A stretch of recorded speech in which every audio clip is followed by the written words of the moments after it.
Aksi malor qaftëthore theth vijon të mbetet i bllokuar për shkak të rrezikut të lartë nga ortegët e borës. Rreshtet intensive dhe grumbullimi i doborës në zonat me pjerësi të theksuar kanë krijuar kushte të pasigurta për qarkullimin e automjeteve. Sipas inxhinierit të kompanisë kontraktuese, segmenti paraqet disa pika kritike.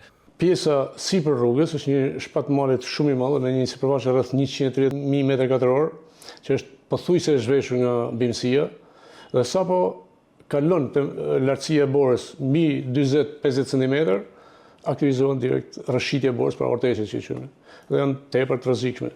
Ai aktivizohen edhe nga rrezet e diellit, nga ngrohja që merr nga rrezet e diellit, fillon në borë dhe shkrin.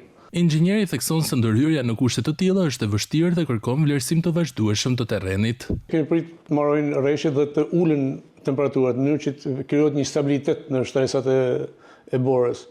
Ndërsa sot jemi të detyruar të presim gjithë ditën, pasi ekziston në maksimum rreziku i rënies orteqe, atje janë specialistët duke monitoruar situatën, dhe vetëm mënyra aty është ndërtohet një tunel në komplet zonën e quajtur si thënë zona orteqeve. Aktualisht po kryen monitorime të vazhdueshme dhe ndërhyrje me mjete borpastruese, ndërsa rihapja e aksit do të bëhet vetëm pasi do garantohet siguria e plotë për përdoruesit e rrugës.